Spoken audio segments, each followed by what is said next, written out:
Everything we know about F1 cars in 2026.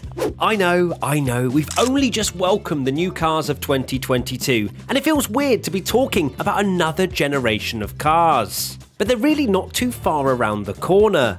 At the F1 Commission meeting recently, the FIA revealed its 6 initial goals for the 2026 chassis regulations, which are set to be introduced alongside the next generation of power units, and they've got some pretty ambitious plans to promote even closer racing than ever before.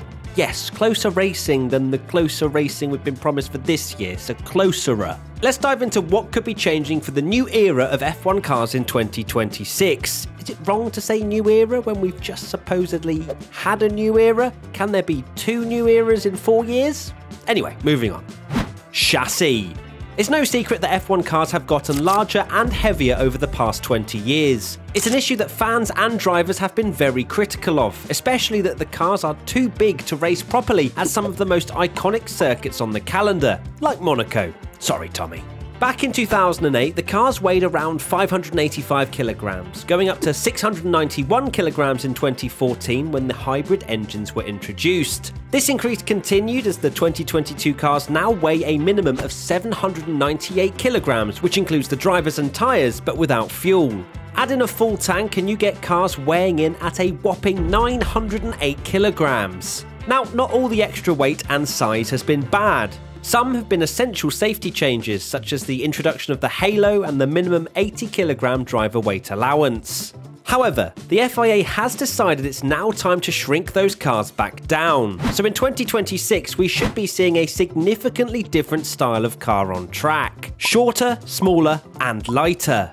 To do this, F1's focus is on active aerodynamics to reduce drag, which is effectively creating 2 car modes that would work differently to how DRS currently operates. The cars would be able to switch on to a high downforce mode with high drag for cornering and low drag with low downforce to help them along the straights. This should hopefully make them more exciting to watch as well as more energy efficient. But it's not only what the cars look like that is being thought about, but what they are made of too.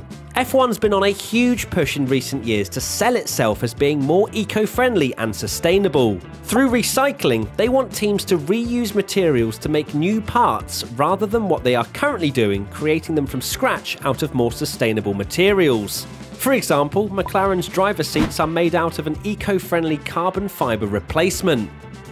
Auto crash prevention.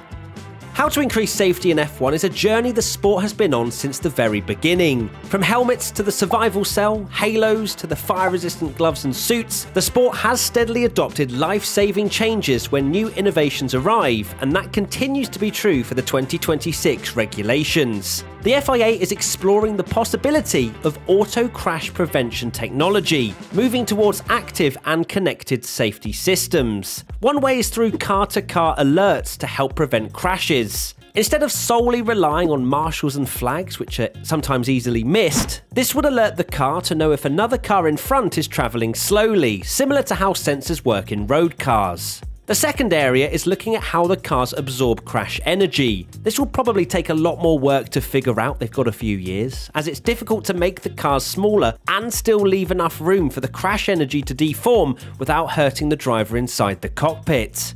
Engines. Now, it's what's underneath the chassis that has got both Audi and Porsche eyeing up a potential move into F1, and that's all intentional. One of the key goals of the 2026 changes is to make the sport as attractive as possible for new power unit manufacturers to join, and more importantly, to be competitive, basically to avoid Honda's disastrous return with McLaren in 2015. That means that while the 1.6-litre V6 engines are staying, the MGU-Hs are gone. The MGU-Hs, which convert wasted heat into electrical energy, is a complex and expensive piece of kit, which had little to no use for car manufacturers like Ferrari to use on the road. To compensate, the hybrid power from the MGU-K is being increased, upping the electric power to 350 kilowatts, around 469 brake horsepower, which should allow the 2026 engines to keep similar performance levels to the current models. Another key aspect is competitiveness, as the goal is to reduce the performance difference between the various engine suppliers. To do this, they're looking at sustainability, both financially and environmentally, through the potential to recycle battery parts. On the money side of things, the plan is to head towards more simplified and standard parts across all the teams, which are cheaper to produce and require the teams to spend less money trying to innovate those components. You can already see spec parts on the 2022 cars, with the wheel covers, fuel flow meters, radios and rear lights being the same up and down the grid. To help any new engine suppliers that decide to join, there's currently a freeze on engine development until the end of 2025. Additionally, the FIA is considering introducing a separate power unit cost cap to prevent teams going over budget, but the exact amount hasn't been announced just yet. Although there's currently a budget cap of $140 million this season, excluding driver salaries, there's currently no restriction on how much engine suppliers are spending to develop their power units. Fuel. What powers F1 cars is another key focus for 2026. You've probably gathered by now there's a lot of focuses. It's already been announced that the cars will be switching to 100% sustainable synthetic fuel, rather than going down the all-electric route of Formula E. This season saw the introduction of E10 fuel, made from 90% fossil fuels and 10% renewable ethanol from plant waste. The 2026 fuels will either be made via a carbon capture system, municipal waste, or non-food biomass, which could include algae or agricultural waste, and importantly for teams, their drop-in fuels. This means they won't need to alter their engines in order to use them.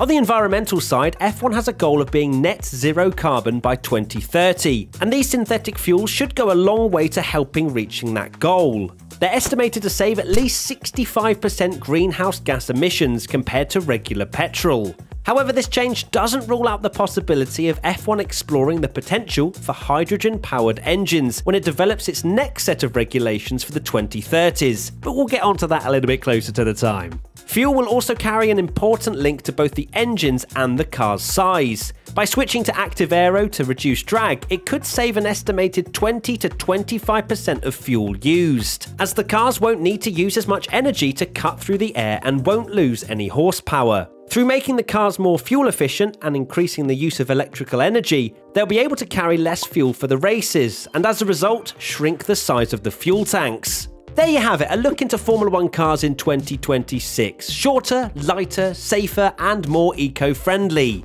What do you think about these new changes? Are you excited for them? Let us know in the comment section below.